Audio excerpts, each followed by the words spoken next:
Hi, David Burns, English Business Council. I'm here with Danielle Suchley, and I'm going to ask Danielle to introduce herself. Yes, as you say, Danielle Suchley, Managing Director of the Blue Sky Thinking Group. Blue Sky Thinking Group is a holding company for 4 businesses, all registered and operating here in the UAE. Now, Danielle's 4 businesses are all different, so I'm hoping we'll get a different perspective on things that she's trying to do to overcome any difficulties. Danielle, could you tell us about your 4 businesses? Yeah, sure. So one of them is a first aid training company. So typically doing lots of corporate schools, nurseries, first aid training. So in the current climate, that one has been kind of the core focus has been to digitalise our offering from that side, because obviously we can't train people live at the moment. We have a HR platform, which, given the current climate, Benapol, it's a free software as a service platform used generally by small to medium businesses here, manages everything from kind of leave through to WPS and any kind of admin function. And that's free? It's free, yeah. Has it always been free? It's always been free. It always will be free. At the end of this year, we had scheduled an increased offering, which would be some additional paid for services. But yeah, the core of the platform, which includes the things I just said, is free. And free okay. Yeah. Alongside of Benapol is a employee benefits company. So Benapol actually stands for benefits and people. Mm-hmm. The people side being the HR platform, and the benefits side, typically medical insurance, but any kind of insurance or employee benefit. And then we've got Finsbury Associates, which is a wealth management firm dealing with individuals, everything from kind of estate planning, wills, ICE planning, so in case of emergency planning, all the way through to kind of high net worth and investment tax planning. So your approach to the current pandemic would be different for each one of your companies? Certainly, there are different challenges and also different opportunities that will arise from what we've just seen over the last few weeks. I think as the Blue Sky Thinking Group, so the holding company, we have quite a consistent approach. But yeah, each one of them has slight nuances in terms of what we can do, what we can't do, how we've had to pivot. Let's talk about safe hands. Quite recently, I know that the government here have licensed a certain amount of online tutoring, which was never allowed before. Yeah. And they've also licensed online health advice. Yeah. So people can dial in and do a triage, see a doctor, get advice, get a prescription. Is that going to help you in developing that particular business? So I think that the fact that from the top down that the UAE are really focusing on online services is of course going to be a benefit, and it's something that is all relatively well established here in comparison to some of the other industries. I think from our side, we're licensed by Dubai Corporation of Ambulance Services, and there are quite sort of stringent measures of what we can and cannot do. I think in this period of time, we're really focusing on a digitalised first aid programme. It's in 3 parts, with the idea being that at the moment, I think first aid is usually, it's something that's really important, and most people acknowledge that they need to do a first aid training course, but it never makes the top of the priority list. Mm. We're hoping at the moment, with people having kind of this forced downtime, that having a digitalised solution, particularly for kind of the parents who are homeschooling and things at the moment, where people can log in their convenience, and breaking that down into kind of 3 defined sections. First of all, we feel that it's a life skill that everyone needs regardless of the kind of what we're going through. But secondly, I really do feel that at the moment, with the kind of focus on keeping people away from hospitals, clinics, any unnecessary sort of pressure that is on the health service, I think again is great in terms of we've been able to help and support the community with that as well. Is there any legal requirement here, like there is in the UK and other places, where establishments have to have a first aid trainer? Yep, so there are ratios. Some of them are actually very industry specific, so we see sort of kind of oil and gas or education will have slightly higher ratios, but generally 10% of a workforce over 100 people need to be trained. And there are many companies that go above and beyond in terms of training, 50% of the staff, more than that. But that's the government level of requirement at the moment. So do you think then that there are people out there who really need your services now? So pre-coronavirus, I believe that they needed those services anyway. I do feel that with Safe Hands in particular, it's kind of brought to the forefront how much we rely on kind of having an accident emergency or a doctor's surgery or a clinic or access to that kind of healthcare. We see that because through Safe Hands, whenever we train someone, we give them access to a WhatsApp group where they can kind of message in an emergency. All of the Safe Hands staff are nurses, they're qualified registered nurses. And so if someone's got a query or needs any assistance, they'll send us a message in. And the frequency in which we're receiving those messages now has just kind of gone off the charts because people are not wanting to just go to the doctor or the GP in the same way as they probably would have done a few weeks ago. So you've got access to and can provide professional advice from professional people? Exactly, yeah. Okay, because I was brought up on a Germaline and Dettol regime. I think most of the nurses still follow that same principle. Let's talk about your HR platform. Yeah. So what are you going to do or what could you recommend that you're doing to other people who have online platforms in the current situation? Do you know, it's really interesting. So software as a service, as much as the rest of the world, the US and in Europe, it's really, really popular. Probably the penetration in this market hasn't been to the same level. Having a truly portable sort of work environment at the moment, and I'm not just talking about Benapol as a HR platform, but from being able to work. We use Google Drive within our company, so we can communicate on Google Drive. We share files across Google Drive. It's all cloud-based. I think there's never been a more important time to have that portability and to be able to have that remote working and access. And whilst it's been a huge buzz topic and a trend for the last good few years now, I do think that this will bring it massively to the forefront for many businesses. I worked for an audit firm for a number of years and they shied away completely from the cloud because of confidentiality and client details and all of that. You don't have a problem with that. Do you think the cloud is safe? I think so. We use Amazon Web Servers, so AWS, and I mean government agencies globally, including the US, the FBI, they use those same servers. So I think in terms of testament to the security and the protocols around them, I think that speaks volumes. Yes, it does. I think that people right now, and there are many businesses that we're helping and assisting at the moment, but where they're accessing physical servers, you know, day one of working from home and they all remotely accessed the server through a VPN and everything crashed. And I think that, there's got to be kind of consideration on balance of security versus the practicalities of it.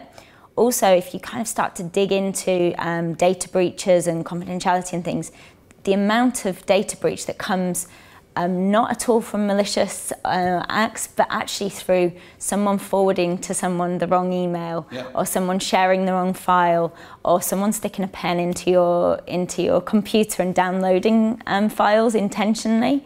A lot of that actually comes from within the workplace, and again, kind of not having a record of that goes against the traditional, have a physical server. Do you think that this portability and the data that you capture and collect, does that fall in line with GDPR? It does, yeah. So we've self-imposed GDPR the same time as it came into effect in Europe, around 18 months ago now. Would you recommend that all data capture organisations or organisations that capture data should do the same thing? 100%. Yeah. Again, it's future-proofing, isn't it? So in the same way as I believe that people need to be able to kind of anticipate what may be around the corner, and there are certain things like we're experiencing now which no one can kind of foresee that happening, but I think typically you've got to anticipate the progress within a certain business and be able to act accordingly ahead of time. Okay.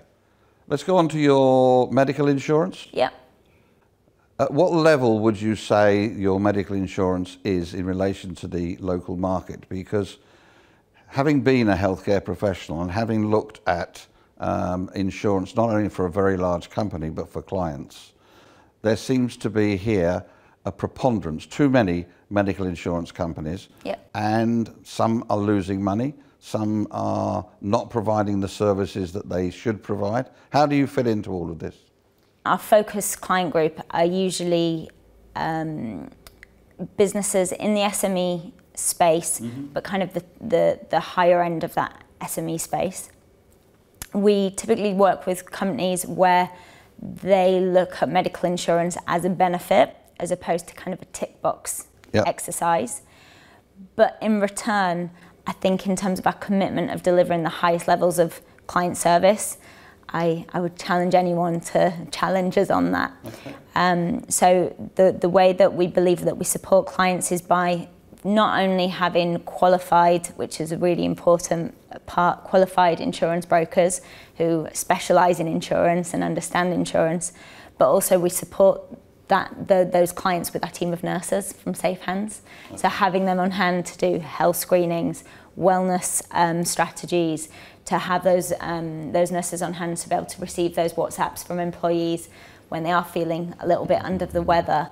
And the impact that has on claims within those businesses is really, really significant, even in our own business. So we've got guys in our own business who WhatsApp the nurses, oh, I think I've had food poisoning, I'm going to go and get myself put on a drip, and one of the nurses will say, okay, this is what you need to do, take 2 anti-Semitics, so anti-sickness tablets, drink this much water, and within 2 hours we get a phone call saying, I feel so much better. But that would have been, a leverage on the health system and the insurance. So it sounds like you employ quite a few people.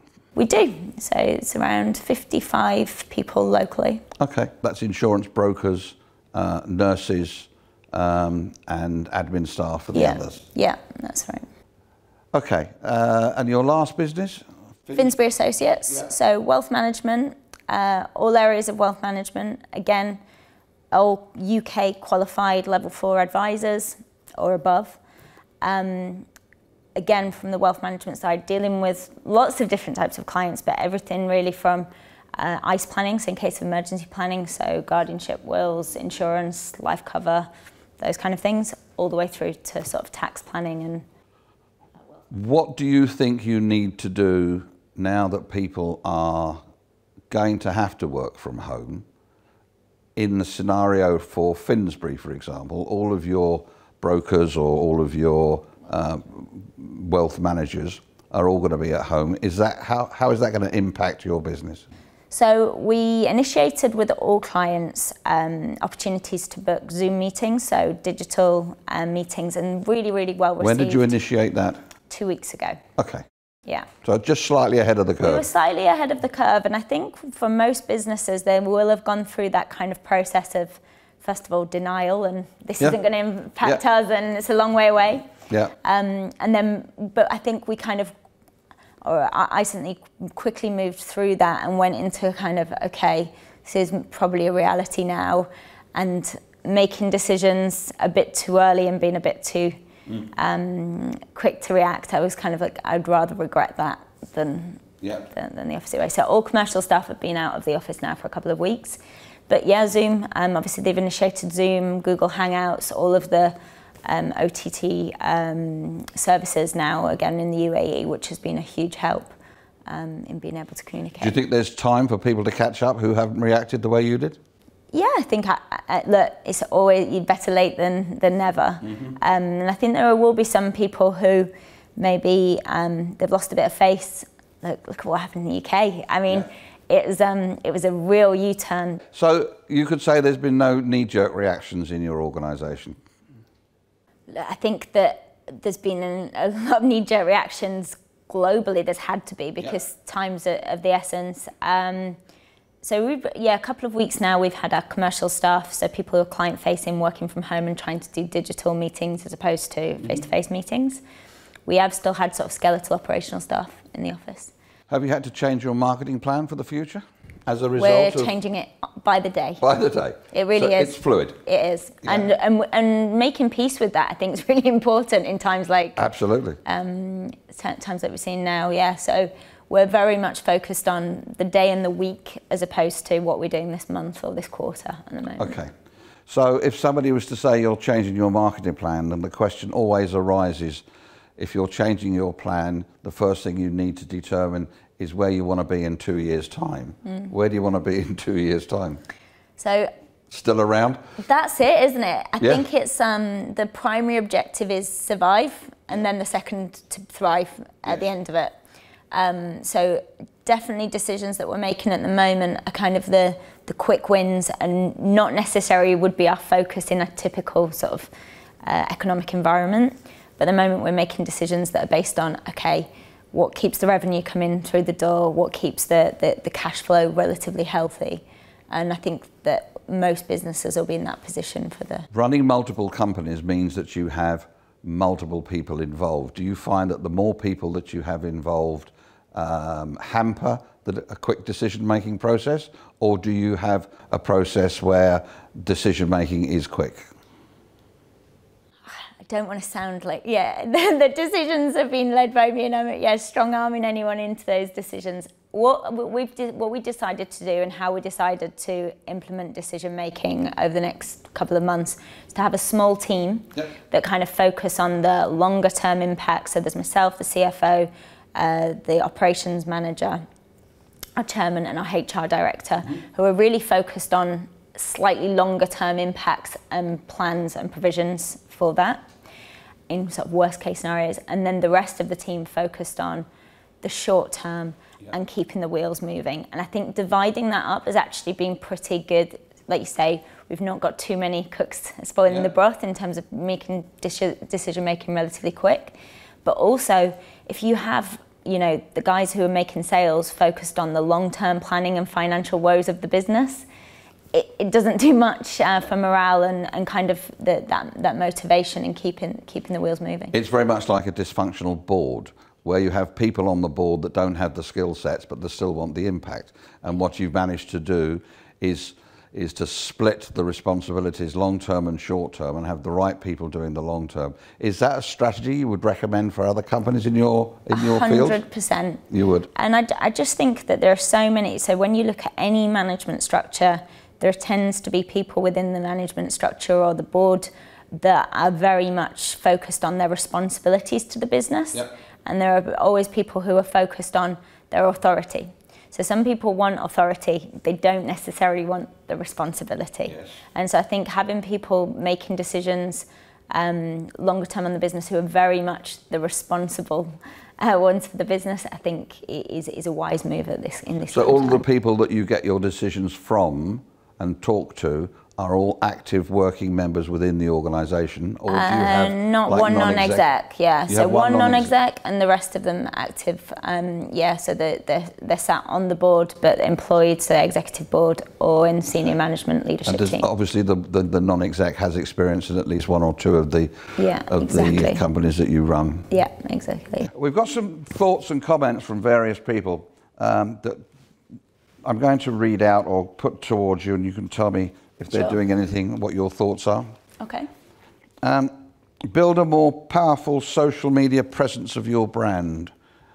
Yeah, I mean, there's a lot of people staring at their phones and computer screens right now, so you would definitely say that there's probably more impact now than ever. Do you have a big social media presence?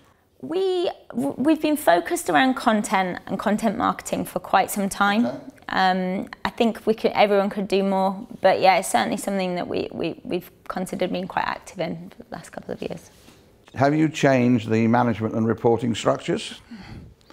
It sounds like you have, by splitting up your team. Yeah, so we haven't necessarily changed the direct management from the commercial side, but we have changed roles and responsibilities in terms of who's kind of focused on the long-term game and who's focused on the short-term game. Yes, and that's something you would recommend to people. I would, yeah.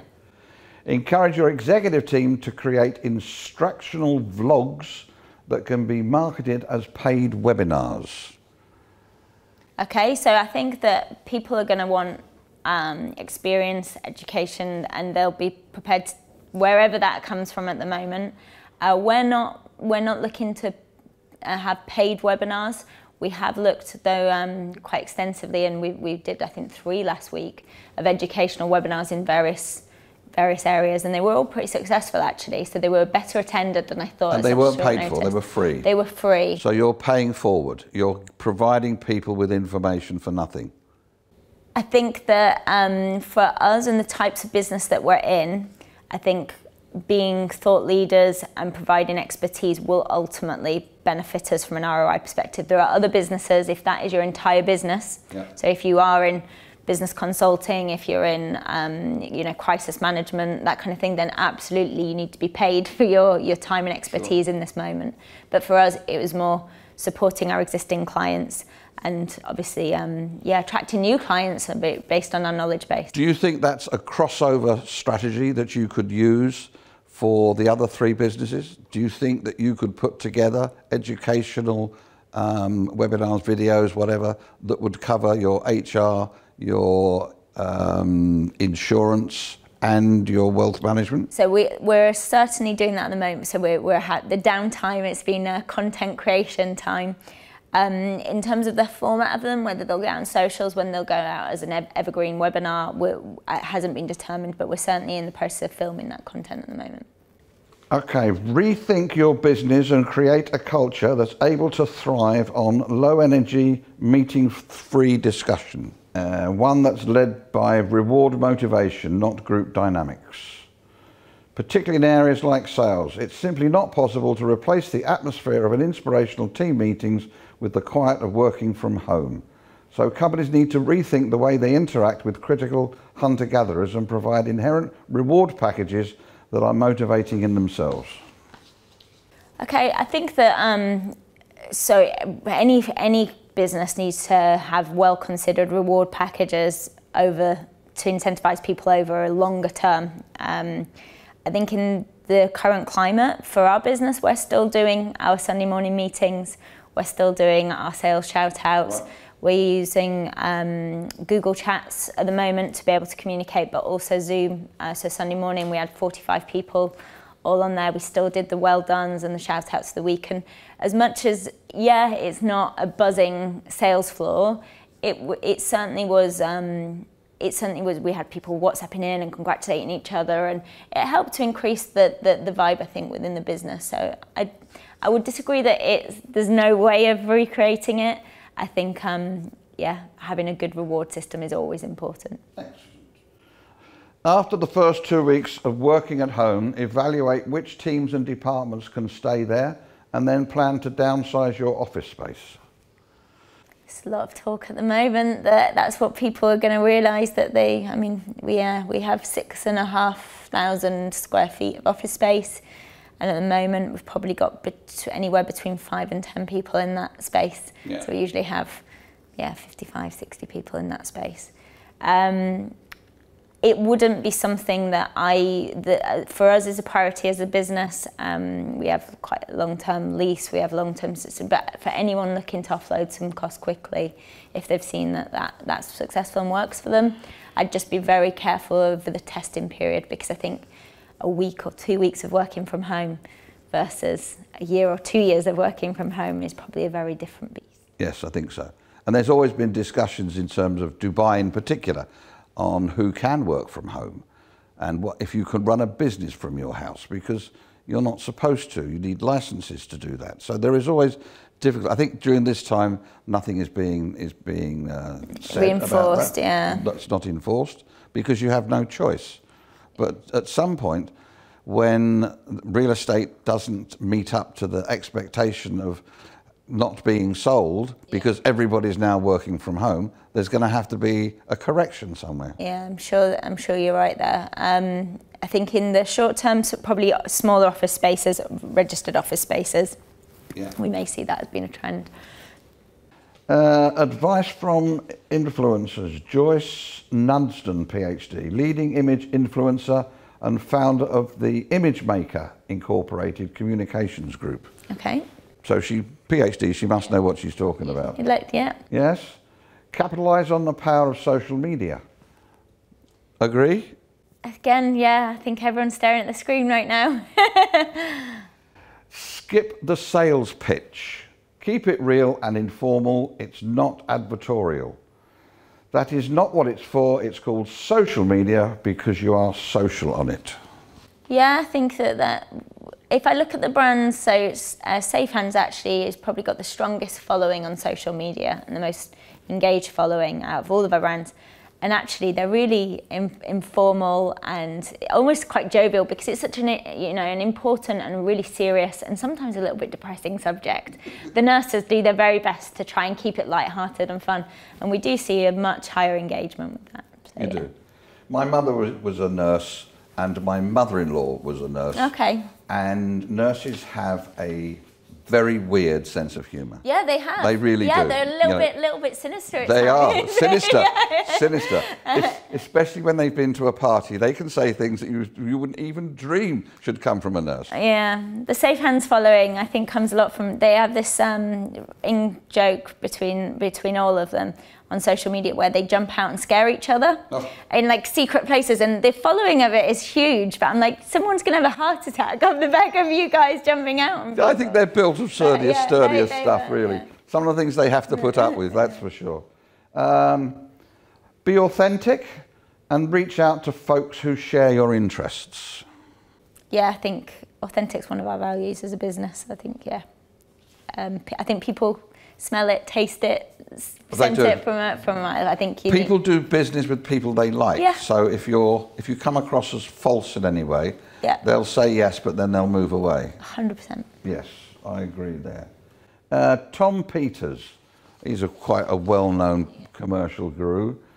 Where is your disaster recovery plan? Do you have a disaster recovery plan? I don't want to call it a disaster recovery plan, but certainly our general sort of provisions that we have for in case something weird and wonderful happens within the economic environment has been sort of put on steroids over the last month. So I spent, not last week, the week before, but updating our master plan of if X happens, Y will happen, if Z happens. And I think as much as being in that space, it's not something that's nice for any business owner to have to go, okay, if this happens, these are the decisions I'll make. If this happens, these are the decisions I'll make. But I think two things are really important. One is that burying your head in the sand will get you absolutely nowhere, and facing a reality and facing it quickly is really important. But I think the second part to that as well is that as you start to do that, actually, you're focusing on the areas that you can control. And so often as business leaders, we kind of focus on the, oh my goodness, if this happens, this happens, this happens. You have no control over it. Your own internal plan is something that you do have control over it, and after making sure it's well documented, well communicated, I think the inner peace increases somewhat just by going through that process.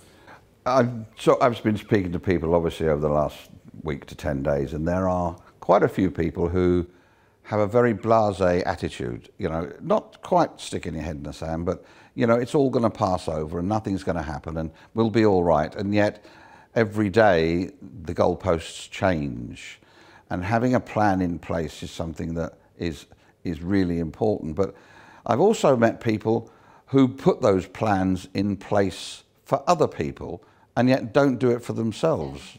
An electrician's house is probably the worstly wired house in the world. Do you find there's a bit of that you've heard of that goes on? Yeah, I think absolutely. It's been very interesting actually seeing the differences that businesses have taken over the last 2 weeks, because in business where we have a business-to-business section and a business-to-consumer section, we really have seen a complete cross-section of the entire market, and it's been pretty extreme, the reactions. Often as well, people in consulting and advice just don't do it for themselves. Take their own advice. Don't take their own advice. Working from home, you are at home, so there will be a myriad of distractions that you are faced with.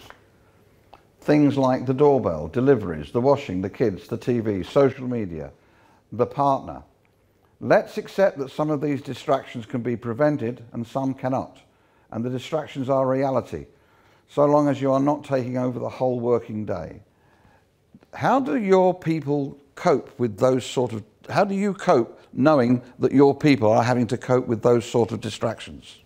So we sent out, as part of our kind of emergency response plan, we sent out a pretty in-depth working from home strategy, which said, do you have a space in your home where you're comfortable enough to work from, so that for a long period of time, where it's relatively noise-free, that you can keep confidential information and client information, anything you may be dealing with, client confidential and quiet. And we did that as kind of a survey within the first 48 hours of us implementing this plan. So that was a really good indicator for us, because, I mean, if I use myself as an example, we're quite fortunate. We have a relatively large villa, so we've got a few rooms that myself and my husband are isolating ourselves from the children, but I have 2 children, 4 and 7, doing homeschooling. I've had to fly my father over from the UK to try and help out in terms of from a childcare perspective. We've got maid, nanny. It's an absolute madhouse. Yep. And so Pets? 2 guinea pigs and an iguana, thankfully. Okay, yeah. They don't need to take them for a walk, do they? They don't need to go out too much. But yeah, it's something that's an absolute reality. I think being flexible as a business owner or as a manager, and understanding that people are kind of working around life, but at the same time having some kind of accountability in terms of what is achieved in a day. So I think watching if someone's logged in and online for 10 hours a day isn't productive for anyone. Likewise though, whatever the tasks are set, whether that takes someone, they can finish them by 5 p.m. or whether they're finishing them at 10 p.m. because they've had to put the children down. Yeah. I think that... Bit drastic, put them down. Yeah, no, sorry, to sleep, yeah, to bed. I think, is something. This working from home survey strategy that you sent out to your employees, did you come up with that yourself? Or did, yeah. You did? So, yeah, I powered through it was a Friday. It was not last week, the week before. So is that something you would share with people? Yeah, of course, yeah. Yeah? Yeah, I'd be happy to share. So if they wanted to do the same thing, they could? Yeah, 100%. Fine. Yeah. That's good. Now this is somebody who, I won't mention his name, but he's talking about the home environment, and one of the things he talks about is wearing shoes. Okay. It's like not coming down in your pajamas and think you can be as motivated as if you were better dressed. So I'm quite a stickler for this. So the guys who've been working from home, we do these Zoom calls, video Zoom calls, and I asked that I'm not asking them to put a 3-piece suit on, no, but at least be on the smarter side of smart casual, because I just think it just does so much for your state. So I think that when you're dressed for work, and you kind of, there's a switch that goes in your mind, and I think coming down and being in your pyjamas and eating your Cocoa Pops at the side of your laptop isn't going to do anything for anyone's state. No, it's not. It's not going to do that at all. But shoes, that's an interesting one. I don't wear shoes in the house. No, I don't at all. Out of hygiene reasons, but you know. Plus the fact my wife won't let me. You know, she was brought up in the culture that if ever I went to her house, it was outside shoes, and then inside shoes. Same as the Japanese. I mean, they have, you have your own slippers if you visit a Japanese house on a regular basis. They have their own slippers. Working in pyjama, working from a bed or a couch. I don't think that works either. So I can honestly say, so I have an office space, and the day when I kind of did all my emergency protocols, I was sat on the sofa, and the day after I was absolute agony. I was crippled because I'd been sat on my laptop all afternoon. So I think, definitely having a designated workspace with some degree of acknowledgement of ergonomics is probably quite important. I can't, yes. There is a mental picture, isn't there, of getting a call that you have to be visual on, and all they can see is you slumped over, looking at your nose. Pyjamas and no shoes, unshaven, scruffy hair, a bowl of Cocoa Pops, and some sort of bit of paper that it doesn't work. It doesn't work, no. No, it doesn't. No. Standards, isn't it? Self-imposed standards. Neglecting your own health, because obviously the same analogy for nurses doesn't work for electricians. Nurses do tend to look after themselves because they have to. But do you think that there should be a bigger message going out to people now working from home, that they're in an enclosed environment, that they should look after their health better, that they should be more aware of exercise and diet and all of that? So as a business, we run wellness strategies in companies for their employees. Okay. And we've digitalised that. Do you do it for your own employees? We do. You know what? It was the scariest thing ever going through that process. So we do health screening for our employees every 6 months. Yeah. We have lots of different health incentives. So hydration month, we had we each month we have a different focus. Okay. So this month actually was ergonomics. So we had some of the guys from Nightingale Nurses to come in and do workstation assessment. Yep. To make sure that everyone was sat in the right position, right eye level, all that kind of stuff. Yeah. We digitise that strategy because we believe that's so important. We think that there's going to be a huge neglect on people's own health. The gyms are closed. The fact that people, you kind of comfort eat. I don't know if anyone else is suffering from this, but at the moment my husband and my father, they walk and check the fridge every 20 minutes and just kind of open it, have a look in, see what's going on there. It's a guy thing. It's a guy thing. But I just think that, all of these things are not conducive to like kind of a healthy habits. And so we're doing a lot at the moment to try and digitalise that strategy so we can send information and collateral and is that something now that perhaps is a new income source for you, that you can sell that strategy to clients? 100%, yeah. So again, in times like this, it's an opportunity. Out of what's happening now, you put together a process that you can make money on. 100%, yeah. Good. Yeah. Good. And when's that coming out? It's going out at the moment as we speak. So we finished it. So both that and the Safe Hands digitalisation, I think probably within a week. And again, these are things that we've talked about probably for 2 years. Right. And that we managed to put together in a week when we really needed to. Yeah. And what else have you been talking about for 2 years that you haven't yet put into some sort of format? So in terms of any form of housekeeping, so from CRM system updates to making sure that people, so we have a lot of people within the office some people who are stronger with IT than others, so making them do short courses around different email systems, Google Drive, online. But it's just all of those things that are kind of, I'll get around to it, that we've just had a huge focus on, of kind of use this downtime, use this to, progress and become better and see it as an opportunity. Okay. What sort of CRM system do you use? We use HubSpot. Okay. The bulk of it is a free system. We do have quite a bit of customization, so quite a few add-ons to that, but that integrates with, we use Google Drive as our primary sort of information sharing. So we use Google as opposed to Microsoft, and that plugs in nicely to that. Excellent. In the UK government have issued an announcement that they're going to start paying 80% of staff salary costs. Yeah. How does that work for you? Is that something that you think is good? I think that the monetary policy, so if I put my financial hat on for a moment, I think that there's a lot of reassurance coming from how quickly governments around the world have created this monetary policy to sort of protect the vulnerable and kind of intercept some of the stresses that will no doubt be apparent. I think with any form of monetary policy, any kind of stimulus package, we will see some pain to that at a later stage, and that is a balancing act and a job that I wouldn't like to make those decisions. I think it's massively needed to have that kind of reassurance and make sure that people have basic provisions. But again, I think we will see a backlash from...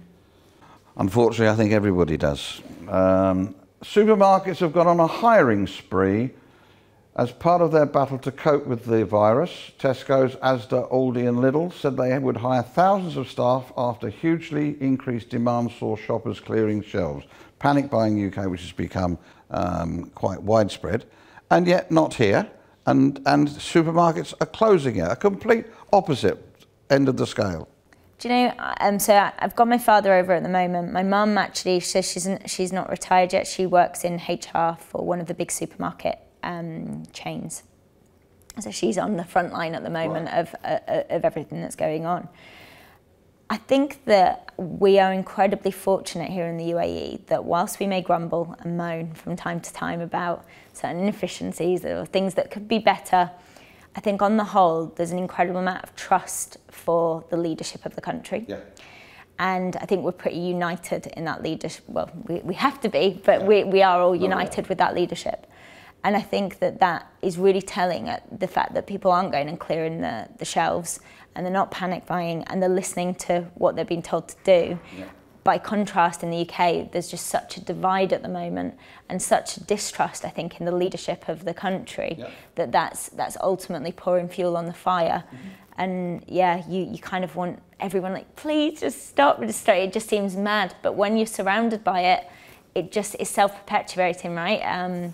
So it's very difficult. It's very difficult to judge, because if you think your children are not going to be fed, or they're not going to have enough this or that, I guess it's instinct kicks in to go and get what you can. I think the thing that gets it for me, especially here, and having been here as long as I've had, and seen a number of leadership changes from Sheikh Zayed, and Sheikh Rashid up until now, and all in between. The number of different nationalities here to deal with compared to that of the UK in certain sectors is vast. Yeah. The number of people here whose moral compass may not be as strong as others, but they're still following the rules. And I think that's a testament to the way that the country is run and the leadership here. I couldn't agree more. I feel very reassured to be here at the moment, and very privileged and fortunate that during this period of uncertainty, this is where we are. Yeah. Something that came up this morning talking to Raj was that he believes that in 4 to 5 years, the smartphone will be obsolete. Okay.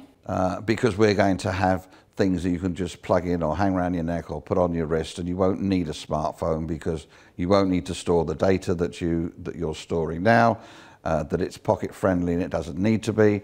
And one of the comments, I think it was on BBC Online, was the age of the robots can truly start. Do you see this situation now developing and encouraging more smart technology, more robotics development, more money going into those sort of things?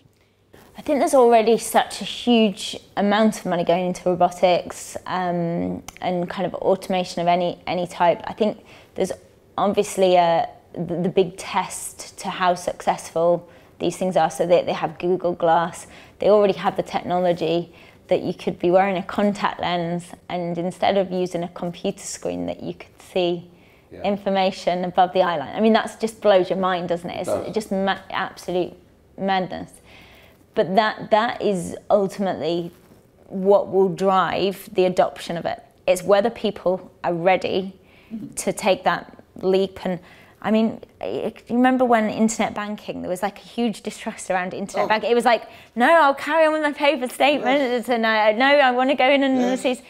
If you just think about the changes and the significant changes, there is just naturally an adoption rate, and it's how that adoption rate we see it. So I think the actual investment into the development isn't what we'll be telling in terms of how quickly we see these things become reality. It's how quickly we're prepared and open to adopting them.